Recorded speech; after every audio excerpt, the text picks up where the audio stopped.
chapter 17.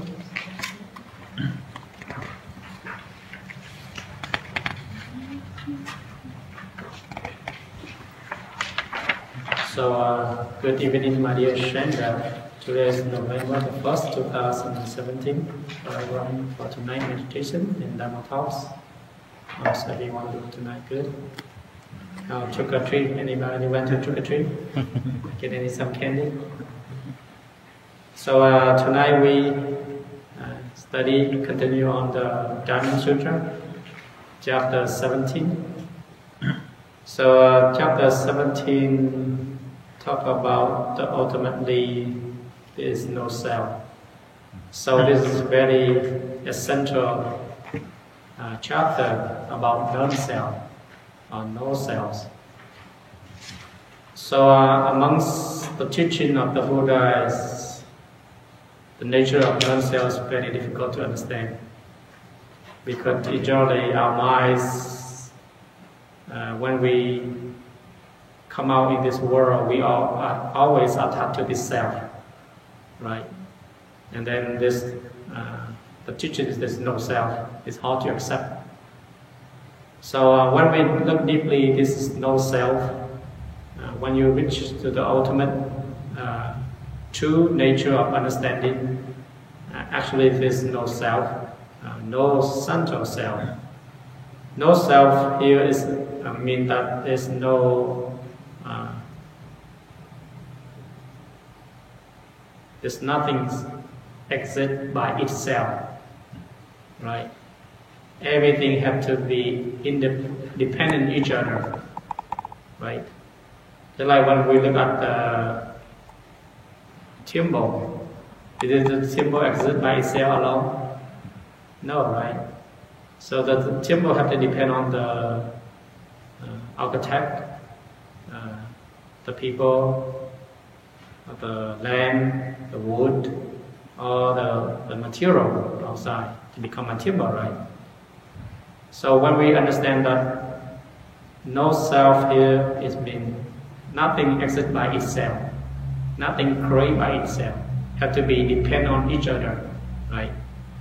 For example, this temple, if they have no land, no space, we cannot build a temple, right? So when we look deeply outside the material, that everything depends on each other. Just like if you want to be rich, you cannot rich by yourself, right? You have to depend on each other company, each other people work for you, right? So where do you get the money? So when we look back, that all these materials depend on things around. Money created by paper, gold, ink, all those stuff, right?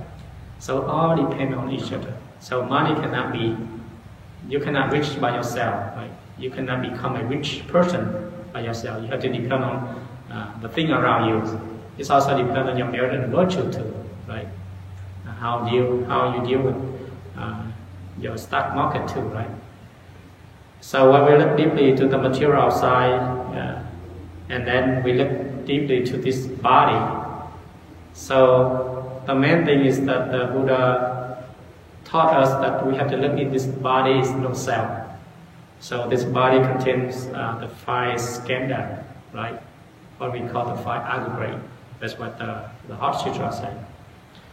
So this body, when we contemplate on this body, actually there's no self, right? If you say that you have a self, then you have suffering, right? For example, this body contains, the first thing is what we call forms, right? Have to be earth, water, fire, air, and space to become this body, right? If you miss one of these five elements, this body cannot contain this body, right? So the first thing is the body is form. Form is earth, water, fire, air, and space, right? If you take one of these elements out, your body will not be completely formed. Imagine you took out the water. Can your body contain no water? No, right? So your body depends on water, depend on the earth, the food you eat every day. Depend on the waters, the earth, the fire, the air too, right? If this body have no air, then this will not become a body, right? And then the last thing is space, right? Without space, we cannot do anything, right? So everything depends on the space, right? This body contains the space inside, the space outside. If there's no space, we have no movement. We will be what? Solid. We are stick. Right. So first, we have to contemplate this 5 skandha. What we call the 5 hips, 5 vertebrae, is form. The second is sensation. This body has sensation, right? You have sensation of what? Cold, hot. Anything else? Neutral. All the sensations you have, right? All the feeling, right?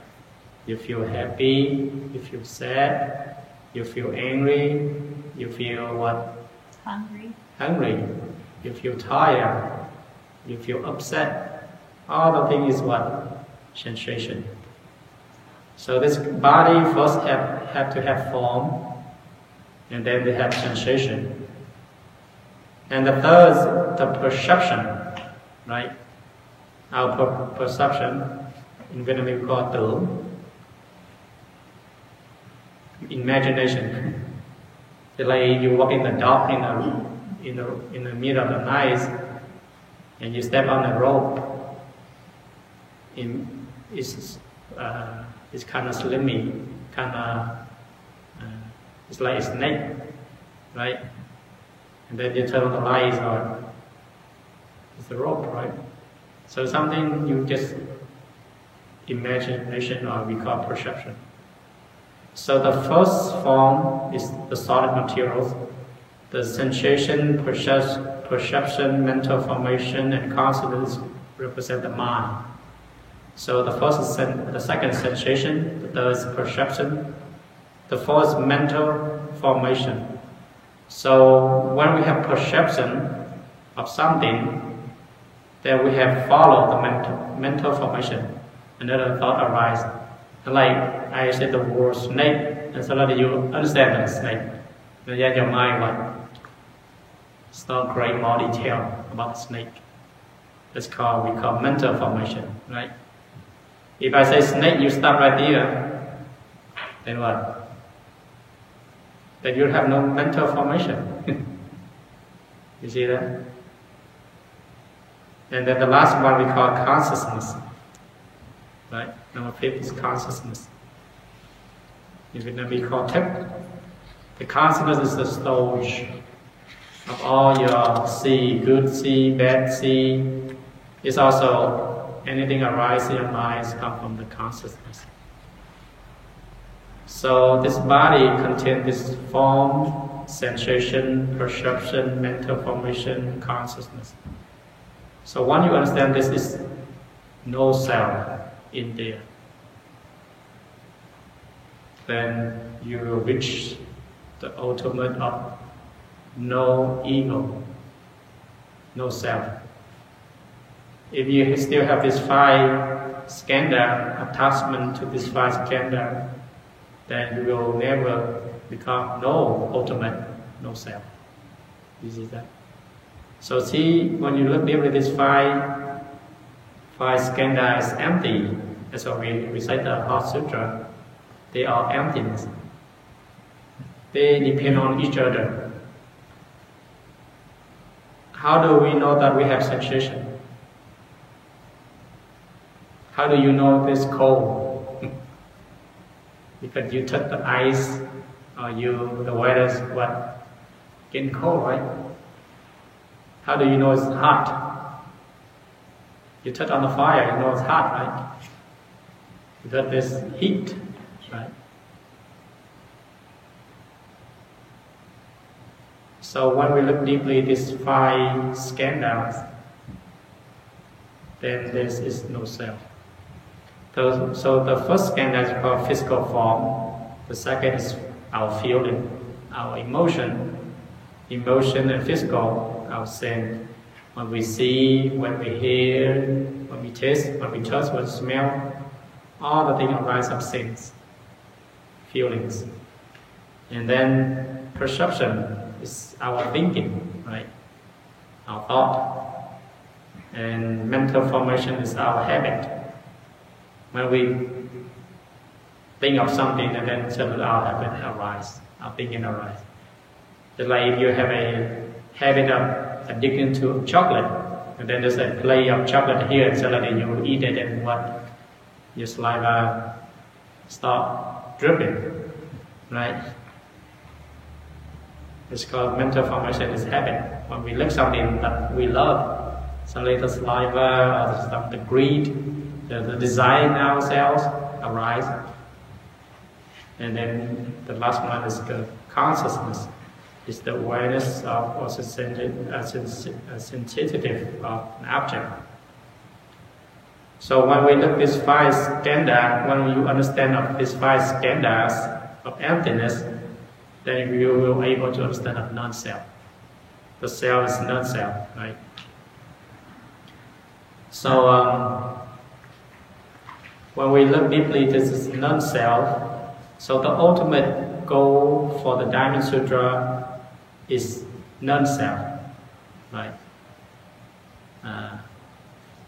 What in Pali we call Atman, right? Anatta, Anamat, Anamat. So one of the Zen master, Dogen, he said to study Buddhism ways is to study the self. To study the self is to forget the self. To forget the self is to enlightened by 10,000 of things. So if you want to study Buddhism, you have to study this self first, right? And then if you want to study the self, you have to what? You have to forget the self. You have to complete on this egoless. So once you get the egoless, then you enlighten about 10,000 of things. That means you see everything is the same, right? So everything the same like your body, right? So the main thing is that when we see our body's emptiness, then all the material around us are what? Emptiness too. There's no self, right? So nothing is created by itself. It's all depend on each other. It's like the bells here, right? Who created this bell? In Vietnamese we call it nhân duyên, mean cause and condition. Everything has to be cause and condition, right? Everything has to depend. The bell depends on the metal, depends on the person who used the fire, how many degrees, and they have a hole or some kind of pot. And then the person who created bells have to depend on mom and dad to feed him, right? And or his wife or husband feed him, her, right? So everything is related. The bell cannot create by itself, right? So that's why we call no self. But the bells contain of non-self, and the bell say, this is mine, this is me, this is I, then what? Then the bell becomes illusion. Right? So we are the same thing. When we say this is my body, this is my house, then we become what? Illusion. Because actually this is not your body. Your body created by who? Mom and dad, right? Without mom and dad, you are not here, right? And then after mom and dad give you this body, then every day your mom and dad feed you the hamburger, the milk, the spaghetti, the noodle. Without those stuff, you cannot grow up this day, right? Today. Right? So this body depends on all this element to form every day. And then the air, the space, you see that? So you cannot say that I create my own body, right? And then this is my body. That is the way to understand that to study the Buddha ways is to study the self. That's the Zen Master Dogen say. And to study the self is to forget the self. So we still attached to this self that we are actually not studying. Study here means you truly understand this emptiness of this body. So once you understand this body, then 10,000 things around you will understand. It's all related. You see that? So in Buddhism, if you enlighten one sentence, you enlighten the whole thing. If you're able to understand one teaching, then you understand the whole teaching of the Buddha. That is very simple. So that's why during the Zen master, they don't study, they don't learn a lot. They just study or learn a couple of sentences or paragraph, and then they went to the mountain or the cave and practice and contemplate. Right? Because they're able to understand one sentence, one paragraph, and they use it, and they get enlightenment. They will able to understand the whole 84,000 method of Buddha teaching. That's very simple. So we don't have to every day cram all this stuff in our mind, and we get dizzy and we get headache, right? So the study of teaching is to let go. Don't try to memorize. The more you memorize, the more you get headache. Let it go. You just recite, you just learn, and it's naturally implanted by itself. Right? Sometimes we try too hard, we will not get it. Just like you read the textbooks of the Buddha, the Buddhism, or the textbook of Zen. Don't try too hard. The more you try hard, you cannot get it. Sometimes you have to read it and put it down. And what? Don't think about it. Then you will get it. Through your meditation, through your mind, calm and peace, you will understand. Because all the answers is arise to your true nature of mind. Because when you're able to reach the state of enlightenment, what we call the state of true mind, that the true mind will be able to solve all the questions. Right? You cannot go there and here to ask the answer. Because they give you the answer, it's just like war and language. You have to discover, you have to experience for yourself. Right? So sometimes a Zen master cannot answer for you. You have to answer it. Right? If they try to answer it and they say that you are drinking his what we call saliva, right? You don't want to drink people's saliva, right? So you have to go drink your own. That's what they say. When I answer for you, you drink my saliva. You don't want that. So you have to go drink your own saliva. So that's what Zen Master is help us to awaken ourselves, right? So this is a very difficult chapter. You don't have to understand it. You don't have to remember it. You don't have to know it. Just let it be. So we are on first sentence, first paragraph. Marcus, can you read first one? Sure. Ultimately, there is no self. At that time, the Venerable Subhuti said to the Buddha, "World-honored one, may I ask you again that if daughters or sons of good family want to give rise to the highest, most fulfilled, awakened mind, what should they rely on, and what should they do to master their thinking?" So remember this question, the two questions Subhuti asked earlier, right? Of, the chapter 2, first two chapters he asked already. So this time he able to remind the Buddha that this two same question: what should we rely on, and how do we master our thinking, right? How do we rely on? Just like you come here, you have to rely on the method, rely on something, right? To practice, right? When you practice, what do you rely on? And then the second is, how can we able to master our thinking? Because we have a lot of thought arise, how can we able to control it, right? So that is the two very essential question for a person who want to meditate and talk about. And then the second paragraph, Dale, can you read the next one? The Buddha replied, Subhuti, a good son or daughter who wants to give rise to the highest, most fulfilled, awakened mind should do it in this way. We must lead all beings to the shore of awakening. But after these beings have become liberated, we do not, in truth, think that a single being has been liberated. Why is this so, Subhuti? If a bodhisattva is still caught up in the idea of a self, a person, a living being, or a lifespan, that person is not an authentic bodhisattva. Okay, let's stop there. So that is what the Buddha replied, right? That is his answer.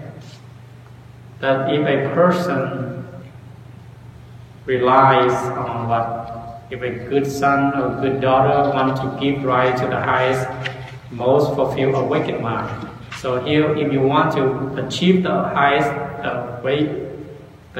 the most awakened mind, by what?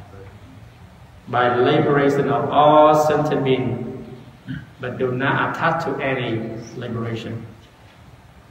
But why so? So Buddha, if a bodhisattva is still caught in the idea of a self, if they still attached to a self, a person, a living being, or a lifespan, that person is not a bodhisattva.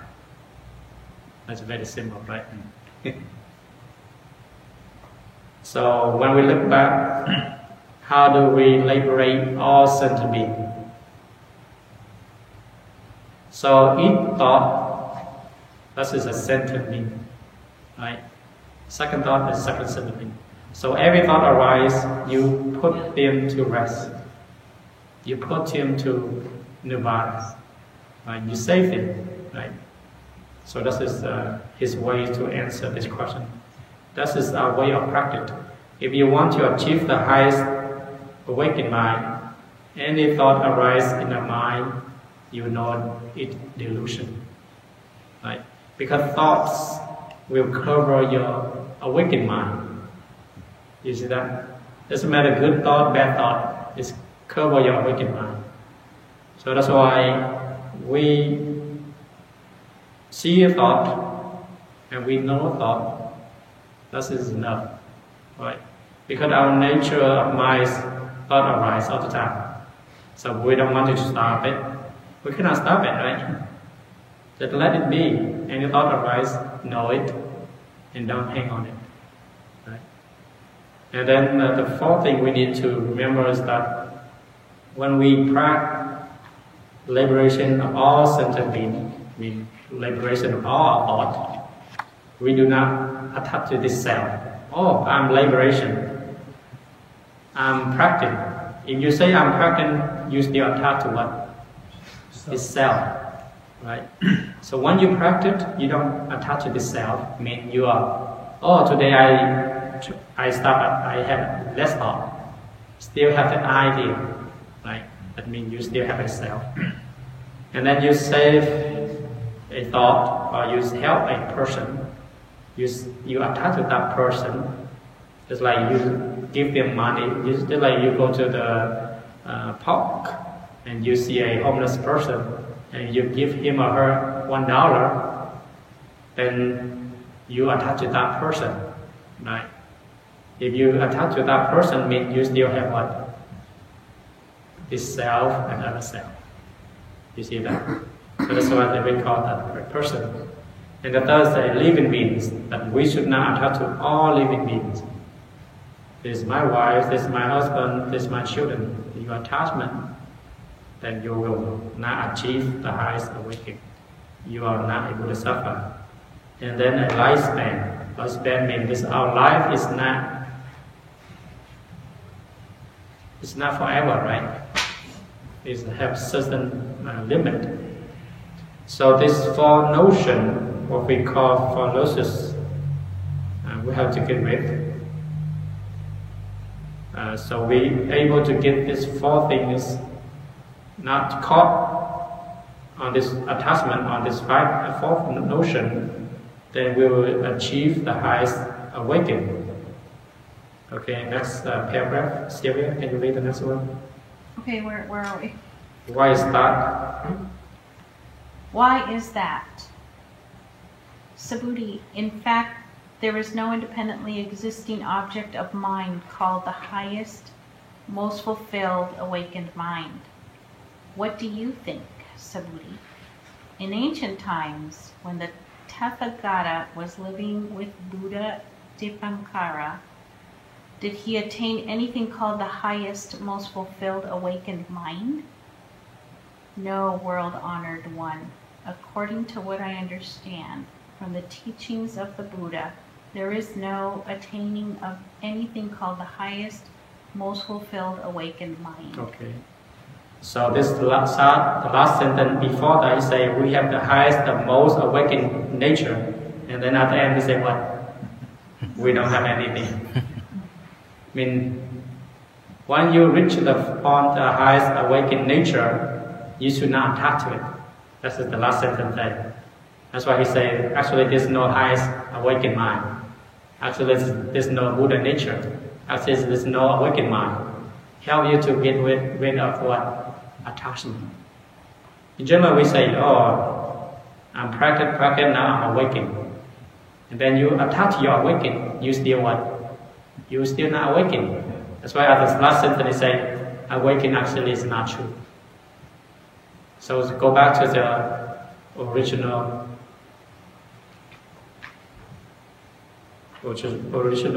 sentence, original mind, right? It's like the Zen master say earlier, we studied 30 years about mountain, remember? Right?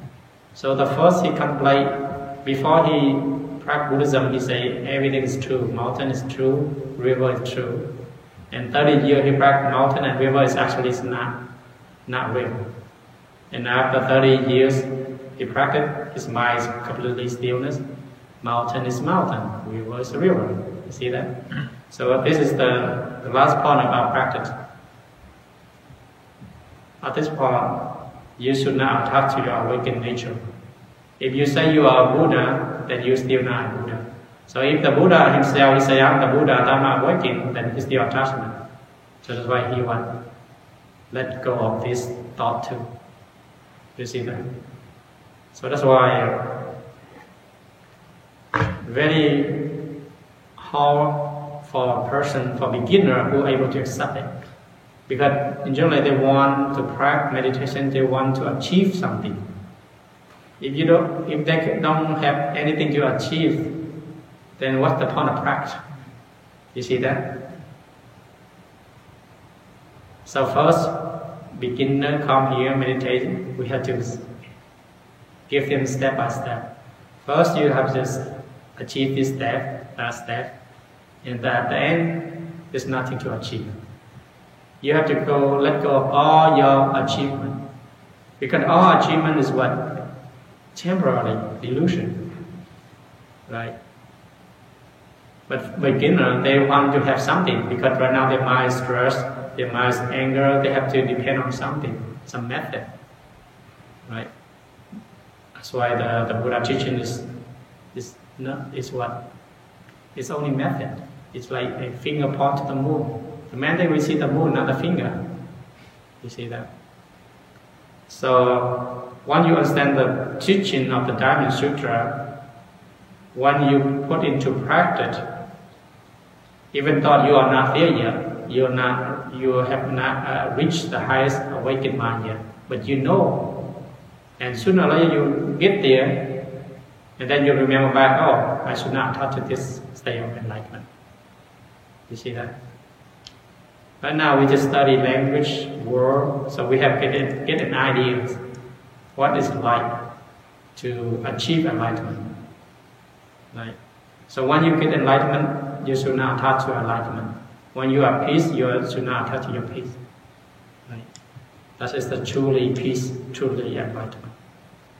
So very hard to accept for beginner, practitioner. But when you understand that is the concept. So we will start right here. Do you have any comment, question, or anything that you would like to add to it? Yes, go ahead. Do we think our thoughts, or do our thoughts think themselves? Do you think your thought, or your thought arise by yourself? Yes. Right now, when you look at your mind, is the thought produced by itself, or are you thinking?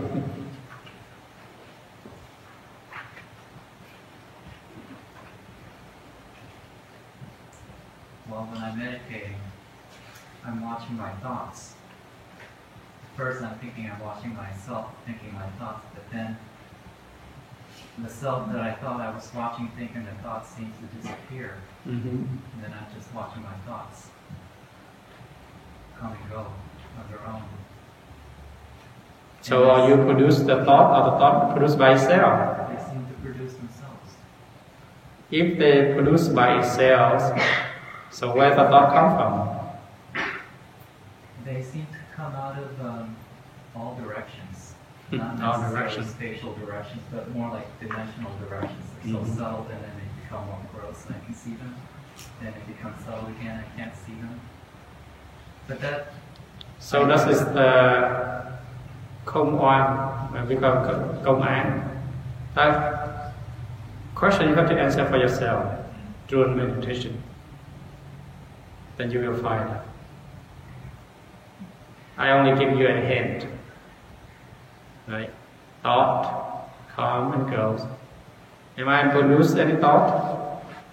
If I produce the thought, I can stop the thought. If I produce a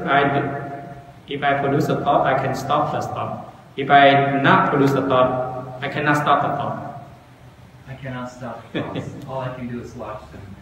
And I do that all the time, but something more interesting happens. Uh-huh. Two things happen simultaneously from this practice of sitting there watching my thoughts. One, awareness arises that I'm sitting there watching my thoughts. And then two, the question simultaneously arises, who is it that is aware that I'm watching my thoughts? Yeah, this is the Buddha. When he sit at the Bodhi tree for 49 days, he arises, where I am born, where will I be when I reborn? So you have to ask that question during your meditation. You have to contemplate that question, and then you will find out yourself. Because when thought arises, you know it, right? But where does this thought come from? You have to look back. Because in our minds, we have no thought, no two thoughts at the same time. So if you see the thought, right? If you see the thought, then there's no thought. Because your thought is already, you see the thought. If you not truly see the thought, then you see a lot of thought. Because your mind is not stillness. Because your thought is so fast. Because there's no two thoughts at the same time. If you see thought, actually there's no thought. Actually, you are not seeing the thought, that's why you have a lot of thought. You see that? So you actually not see the thought yet. You understand? Well, you try it. Go home and meditate tonight. If I see a thought, then actually there's no thought. Because in the mind, this should not be two thoughts at the same time. You see that? If I see the thought, there's no thought. So I see a lot of thought means I'm actually not seeing the thought. Because the thoughts go so fast, my mind is not still enough.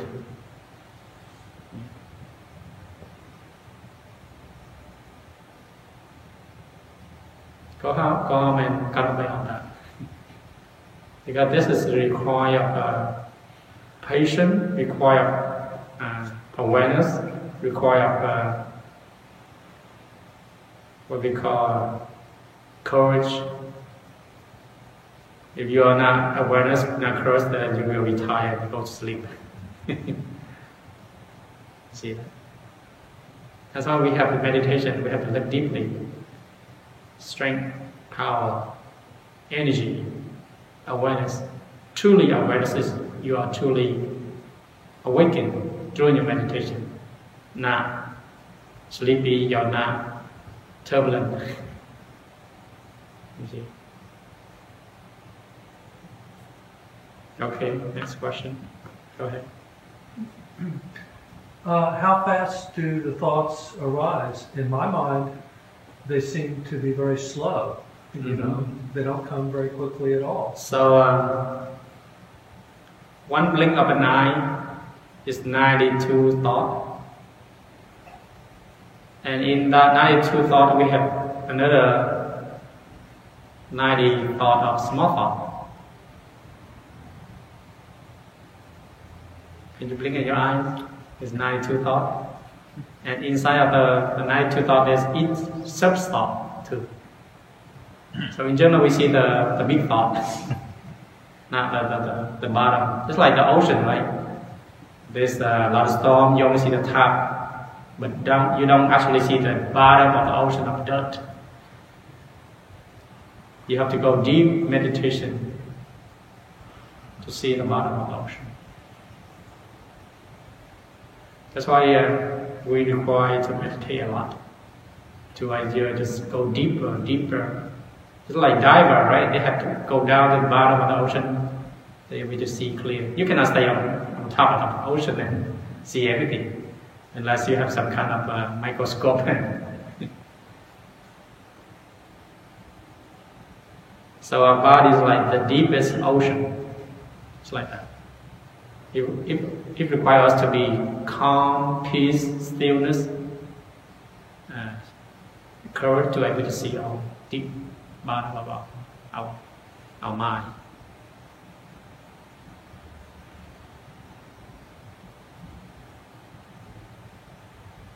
So that's why a lot of Zen masters they sit meditation day to be able to go deeper and deeper.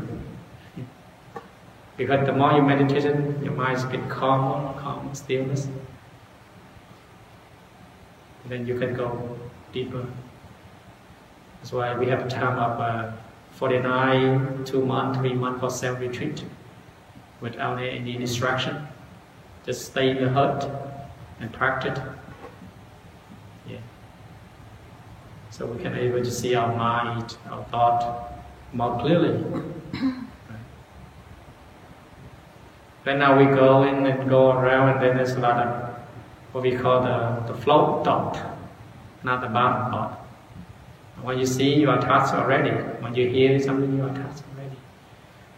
You actually see the floating thought, not the deep bottom of the thought, of the mind. Okay, next question. Go ahead.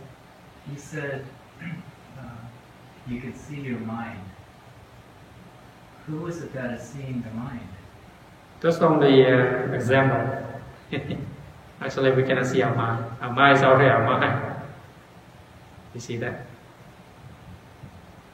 If you see your mind, actually you are not your mind. But your mind is actually you already. Just give you an example. For me, it feels more interesting and fun to investigate. Yes. The awareness of seeing my mind than to witness and observe the contents of my mind. So when we see our minds, we see just the thought, right? That's not actually our mind. Our mind sees the thought. Our true mind sees the thought, what we call wisdom. Right now we use the mind, the true wisdom, to see the thought. Thought is like cloud. We only see thought. But we actually use our mind to see that. And then, how do we see our mind? We have to reflect back. Oh, who sees the mind? If you say you see your mind, actually that's not your mind, because the mind is outside of you. It's not part of you. When you're seeing it, it becomes an object. Yeah, object already. But We there's see. that which sees that object, and there's Yeah. that which sees I want to know. There we go. Is it more worthwhile to try to investigate that which sees than to spend time looking at those objects? Depends on how you practice. There's two ways. When you spend more time investigating of your thought, because thought is part of mind. Thought is something that you see, right? But your mind, you cannot see it because it's formless. You only have what we call experience. Experience. It's like a non-local awareness. Yes, there we go. It's like awareness. Because I can see my thoughts, but I see my thoughts from no local from no It's like a thought, like a wave. You see a wave, but you cannot see the whole ocean. Water. So the true nature of water is what? It's wet. Our mind, true nature of our mind is what? Awareness, right? Just like our eye, we cannot see our eye, right? We can only use our eye to see object. But we can borrow the mirror to see our eye. We just borrow thought to see our mind. So mind is like mirror. I thought is like mirror. You understand that? Got an idea. So once you understand, it's very easy to practice.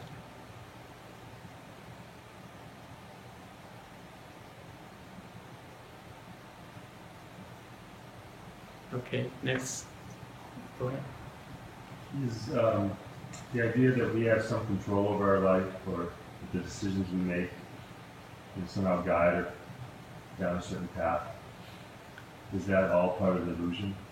Our life we can control some part, but sometimes we cannot control it. Yeah. So is with this is no attainment, nothing to attain. That's just not for the. It's here not to attach to it. Even though you have wife, you have husband, you have children, but don't attach to it. It's okay to have children. You have to have wife. It's okay to work in because that is our life. We have to have children. We have to have wife. We have to have money to live it. But don't attach to it. Don't suffering to it. You see that? If this world is no wife, no husband, everybody not exist, no money, then you lie there, who will cook for you? You're hungry and you die.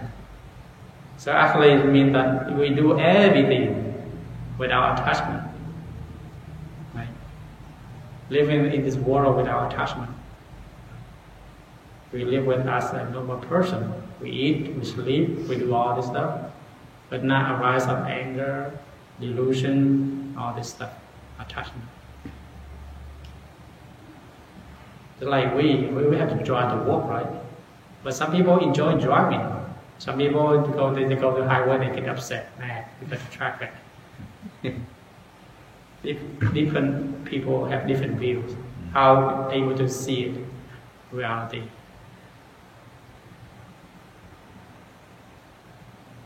So if you enjoy happy life, then there's nothing to hate, right? In general, you say, "Oh, I hate this. I hate tomorrow to go to work to see my boss." You have none of attachment, none of thinking mind. Then your boss is your boss. You is you. Wife is wife, husband, husband. So the man is not getting attachment. The question. Ty, you were talking about the bell, Mm-hmm. and I thought the bell was a different color before. I thought it was white, Yeah. alabaster. Yeah. This bell or that bell? We have this. That big bell, Yeah. the one up there? Mhm. That was white. It was crystal. Oh, this Crystal one? bell. Now become metal. They changed it. Transformation. Delusion. Yes. We just switch. Illusion. Every 3 months we switch the bell. So, Thank you. yeah.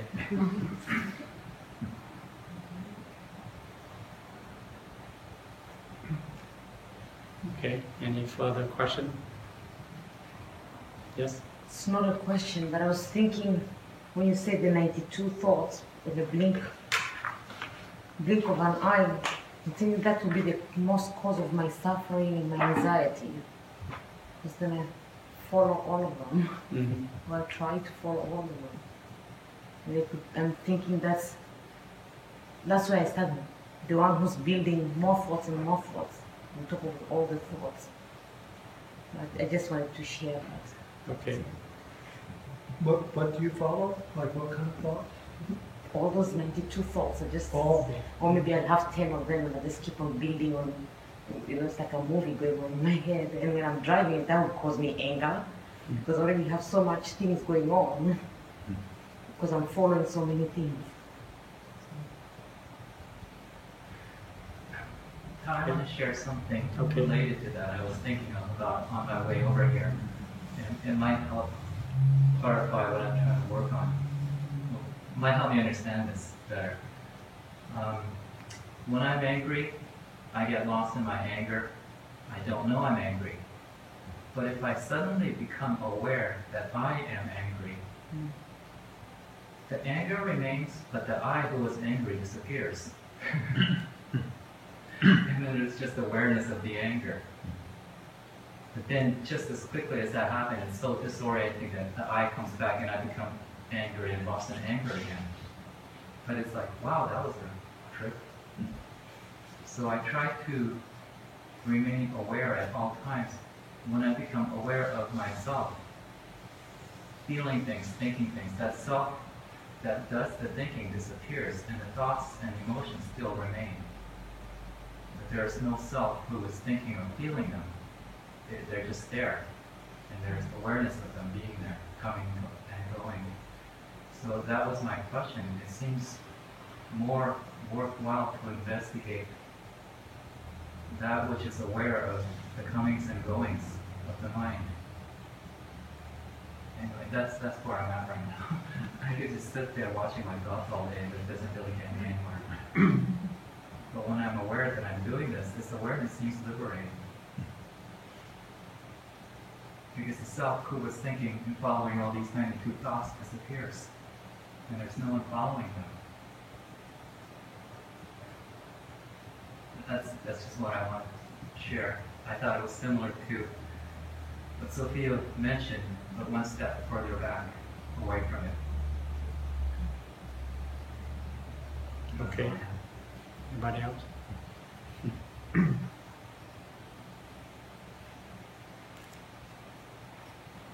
No question? Okay, we will recite the vows. Go.